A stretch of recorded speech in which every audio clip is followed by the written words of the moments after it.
My MIL tried to convince my kids that eating meat is evil, and now she's furious I cut her out of their lives. My stepdaughter's mom once told me that I'll never be her mom and made it clear that I should never try. Now my husband is furious that I excluded her from my parents' will. Posted by you/conscious_tension 491. I, 35F, have 2 kids, 17M and 17F, and 1 stepdaughter, 18F, whom I met when she was 11.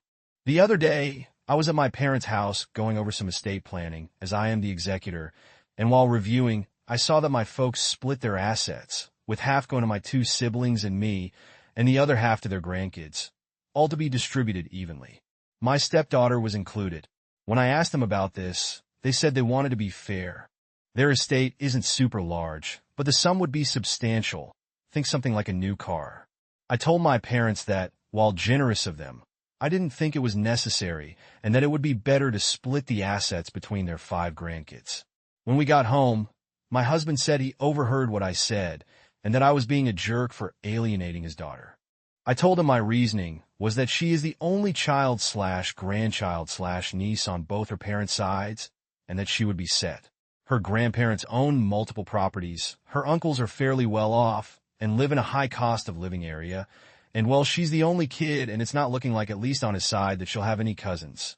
Plus, their collective net worth is substantially more than my side.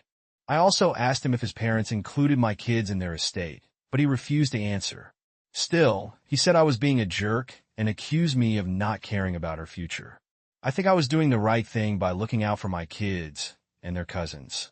Am I wrong here? Edit. I was told to include this in the post. 1. I didn't argue with or pressure my parents to make a change. I simply mentioned that I don't feel it was necessary for her to receive a monetary amount. 2. My mom plans on giving her a set of family heirloom jewelry that is her birthstone. I think this is quite thoughtful. I'm not a big jewelry person, and she has other sets for the other girls in the family, so I feel this is okay. 3. My parents have seen her about 3 to 5 times a year since I met her. 4.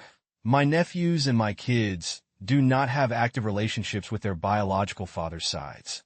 My niece is a new mom and works at a restaurant. I feel that financial inheritance would be more impactful for them, even as such a small amount. 5.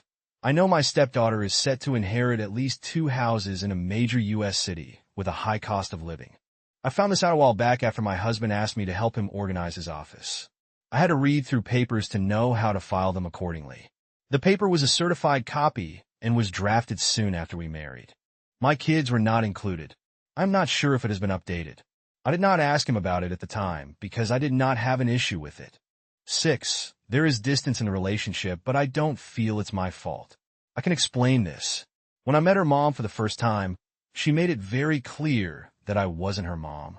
I didn't see this as an issue because I didn't want to overstep, and as a mom myself, I could understand where she was coming from and respected her request. But as time progressed, our opportunity to spend time together became less frequent. At first, my husband had every other weekend visitation. It became less frequent as she became a teenager because she wanted to spend time with friends, hang out, etc., which I see as normal teenage behavior. Another factor is that we were never invited to be included in major celebrations for her. We usually celebrated her birthdays a week later because we weren't invited. My husband was just not us. She's also never spent Thanksgiving or Christmas with us because her mom wanted those days. Again, I saw this as fine because she's her only child. My husband would spend holidays with her at her mom's house, which I encouraged because I knew the importance of father/daughter connections. We also weren't invited to her high school graduation. I think she's a beautiful and brilliant young woman, and I care for her tremendously. But it's challenging to develop deep, meaningful relationships with people you have little contact with. 7. For people putting me in the category of the evil stepmother, saying that I see her as other, don't think that I haven't been trying since the beginning. I include her in every way I can during the times that she's with us, by doing things like teaching her my family recipes, taking her shopping for clothes so she doesn't have to bring things back and forth, and attending every school athletic event I could. I've tried to include her in family vacation planning, but was told by her mother that unless the vacation occurred on a weekend we were scheduled to have her. she wouldn't allow us to have the time. This limited our options to local weekend trips, but even then, her mom came up with some reasons she couldn't join, including surprise trips to another state. I even suggested a family cruise in lieu of a honeymoon to celebrate our new family, but was blocked by her mom. My husband is allowed to take her on extended vacations as long as it's just the two of them. I've tried to be flexible around holidays by postponing things like Christmas morning so she could be included. This created frustration for my kids because they felt like they shouldn't have to put their lives on hold to accommodate her. One year, when the holiday fell on one of our planned weekends, I suggested celebrating Christmas on Christmas Eve so we could do the full family thing. My kids weren't thrilled, but they understood. In the end, we didn't end up spending any time with her. As her mom told us, she planned to have a dinner party on Christmas Eve and needed my stepdaughter to help her prepare. When the time came for college applications, I was ecstatic to be asked by my stepdaughter to help her with them, but soon after, I was told that her mom hired a professional to help her get into her top choice schools, and I was no longer needed. I've tried to build a bond with her despite the little time we have. I've consistently told my husband that I feel we need more time with her to help strengthen our relationship, at the very least by him maintaining his every other weekend schedule. He's told me that ultimately, her mom is her mom, and she determines her schedule and how she spends her time. He's also expressed that he fears if he undermines her mom, he might lose the time and relationship he does have with her. I don't want to be the reason for any break in their relationship. His time and relationship with her haven't changed, so maybe he doesn't see the need for me or my kids to be involved. But if he doesn't advocate for us, then what am I supposed to do? Update one day later? I haven't had the opportunity to discuss all of this with my husband, as I was waiting to speak with my therapist to get advice on the best way to approach the conversation. However, I did receive a phone call this morning from my father-in-law, whom I see as an absolute angel of a man. Apparently, my husband told his mom about our argument, and my mother-in-law went off, which is how my father-in-law found out about it. He asked me for my side of the story, and I very emotionally told him everything as I listed in the original post. I told him it was not my intention to alienate my stepdaughter in any way, and that this whole thing has created a nightmare. After a deep breath and a slight pause, my father-in-law said that I did the right thing. A few years ago, he suffered a series of strokes, which prompted him to reevaluate the estate to ensure everything was in order. He is quite old, close to 90, and has a lot of underlying health issues. He and my mother-in-law share all of their assets, and she is also his power of attorney in case anything happens. Because they have a family trust, he wanted to include her and his sons in the discussion. He told me that he brought up the idea of including my children in the family trust. He proposed allocating 10% of the trust's liquid assets to be split between my two kids to help them get a start in life. He then said that my mother-in-law pushed back very hard, arguing that because my children were not biologically related to the family, they should not be considered. When he asked my husband for his thoughts, my father-in-law said my husband's response was that it was best to keep it in the family, but that he would consider including us in his portion upon his passing, if he and I were still together. My father-in-law said this was surprising because, at that point, we were still basically newlyweds, and he didn't expect a new husband to think that way. My mother-in-law's response to that was unhappy, again stating that we weren't blood and that this was a family issue. Due to the stress caused by the situation and because of the recent strokes, my father-in-law didn't want to press the matter further.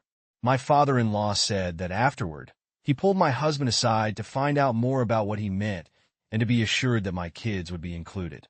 He was basically told by my husband that he would do what was best for his family, and the conversation was dropped. Now, my father-in-law said he didn't push further at that point because he was getting tired from the conversation. But in light of what's happening and how my mother-in-law and husband are responding behind closed doors, he felt it was necessary to let me know. He said that my stepdaughter is set to be more than okay when the time comes, and that my husband had asked to tap into funds to pay for her college, so she wouldn't need to take out any loans, which he agreed to. He said he asked my husband if he would do the same for my kids, and my husband's response was that he would address it when the time came, as my kids did not yet know what would happen regarding college admissions. My father-in-law then asked if my husband and I had discussed this. I told him that in conversations with my husband about my kids' education, the plan was for them to take out loans, finish college, and then we would help pay off half of the loans together once they graduated. My husband has never suggested that anything for my kids' college would be paid for through his family trust. My father-in-law was very apologetic, saying he should have pushed further as he loves us greatly and feels like he didn't do enough. I told him it was not his fault and that he shouldn't feel responsible for any of this, and that I didn't want him to feel obligated to make any changes or bring it up with my mother-in-law or husband because I knew it would create additional stress for him, and I wanted him to take care of his peace. He said that, although his desire would be to make changes, since he and his wife have a joint estate and she is his power of attorney, he felt it would be more trouble than it's worth. He is blind and has many mobility issues, so he depends on her for everything. He also mentioned that, based on what he's heard from his side, if he did update his will, they would likely contest it, which would create a financial burden for me, and he didn't want to cause a negative situation. I reassured him once again that it was okay and that we would be fine in life. I told him he wasn't responsible for anything that happened, and my intention wasn't to be added to the trust, but rather to make a point to my husband, which he said he understood and agreed with. He apologized again. We expressed how much we love each other, and he ended the call by saying he considered me a person of integrity, which is a rare gem. Now that I have this information, I feel like this whole situation has brought to light many things I hadn't considered about my marriage. Writing everything out, especially regarding how my husband navigates his relationship with his daughter and ex-wife, really put things into perspective. It makes me feel like we were never a priority for him. I'm not sure where to go from here. I plan to bring all of this up with my therapist and talk it through to figure out what I should do. But I no longer feel like the bad person for advocating for my biological family, especially since my husband and his side, excluding my father-in-law, have been advocating for theirs.